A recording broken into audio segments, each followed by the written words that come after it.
আসসালামু আলাইকুম এভরিওয়ান। আজকের পর্বে দেখাচ্ছি ফুলকপির পাকোড়া।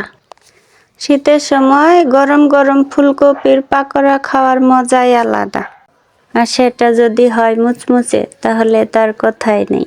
চলুন দেখতে থাকি কিভাবে আমি ফুলকপির পাকোড়াটা তৈরি করলাম।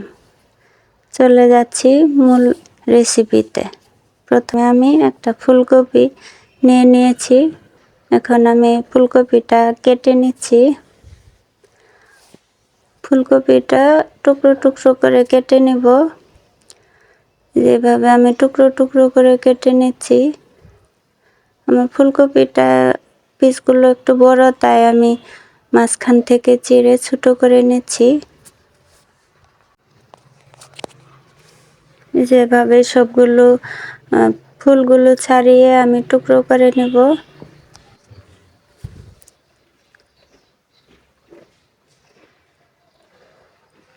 যেভাবে আমি সবগুলো টুকরো করে নিয়েছি, যেগুলো ছোট আমি সেভাবে রেখে দিয়েছি, আর যেগুলো বড় সেগুলো আমি একটু চিড়ে নিয়েছি।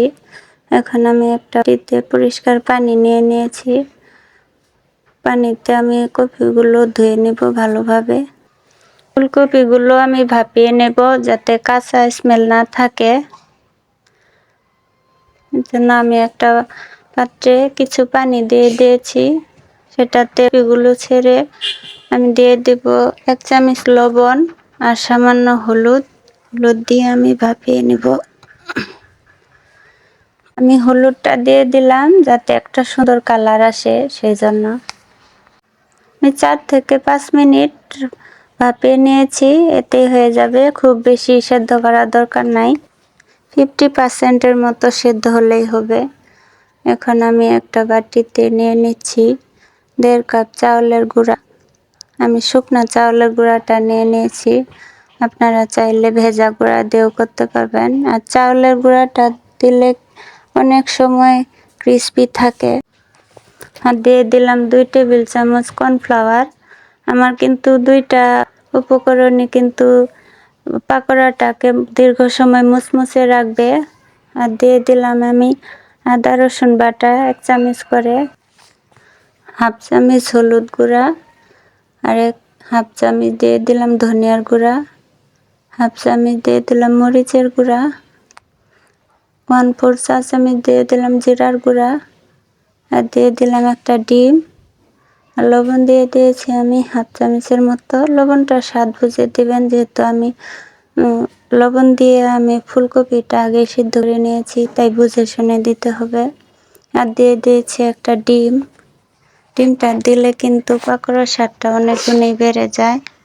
এখন আমি শুকনো উপকরণের সাথে মিশিয়ে নিয়ে দিয়ে দিচ্ছি পানি। আমি অল্প অল্প করে পানি দিয়ে আমি ব্যাটারটা রেডি করে নেব। একসাথে বেশি পানি দিতে যাবেন না, তাহলে ব্যাটারটা পাতলা হয়ে যাবে। আমি অল্প অল্প করে দিয়ে ব্যাটারটা গুলিয়ে নিয়েছি। এর ঘনত্বটা দেখেন, ঠিক যে এমন হবে। খুব বেশি পাতলাও না, খুব বেশি ঘনও না, যেরকম থাকবে। আমি এভাবে গুলিয়ে নিয়েছি। আর হ্যাঁ, আমি কিন্তু ফুলকপিটা ভাপিয়ে ঠান্ডা করে নিয়েছি। ঠান্ডা করেই পরে দিবেন। এখন আমি একটা কড়াই নিয়ে তেল গরম করে নিয়েছি।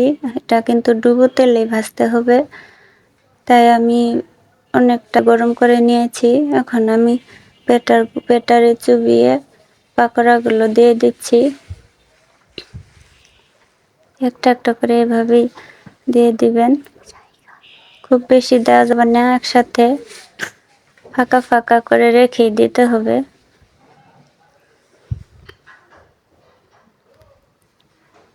আর দিয়ে সাথে সাথে উল্টাতে যাবেন না, তাহলে কিন্তু ভেঙে যাবে। এক পাশটা হয়ে গেলে পরে অপর পাশটা উল্টিয়ে দিবেন। যে আমার একটা পাশ হয়ে গেছে, আমি উল্টে দিচ্ছি। চুলার আঁচটা কিন্তু মিডিয়ামই রাখতে হবে। খুব লো করেও দেওয়া যাবে না, আবার হাই করেও দেওয়া যাবে না। হাই করে দিলে দেখা যাবে পুড়ে যাবে, আর লো করে দিলে তেলটা অ্যাবজর্ব করবে বেশি, আর খেতে ভালো লাগবে না। মিডিয়াম আঁচে ভাজতে হবে। এই যে আমার একটা পিঠ হয়ে অপর পিঠটা আমি সেম ভাবে ভেজে নিব। এটা কিন্তু টমেটো সসের সাথে ডুবিয়ে খেতে খুব ভালো লাগে।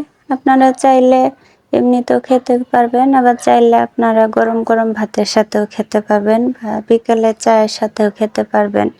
যে যেভাবে পছন্দ করেন সেভাবেই খাবেন। আমার একটা বেশ ভাজা হয়ে গেছে, আমি উঠিয়ে নিলাম। চাইলে যারা পুরাতন আছেন তারা তো জানেন কিভাবে করতে হয়, যারা নতুন আছেন তারা এইভাবে করে নেবেন। আশা করি আপনারাও ফেল হবেন না, পারফেক্টভাবে করতে পারবেন। যে আমি বাটিয়ে নিয়ে দেখাচ্ছি কতটা মুচমুচে হয়েছে। আর আমার তো বানাতে বানাতেই অর্ধেকটা শেষ হয়ে গেছে, অল্প কিছু ছিল সেটাই আপনাদেরকে দেখাচ্ছি। এইটুকুই বাকি পড়েছিল আর সবগুলি খাওয়া হয়ে গেছে। এতটাই মজা হয়। আশা করি আপনাদেরও ভালো লাগবে। আজ এই পর্যন্তই। আল্লাহ।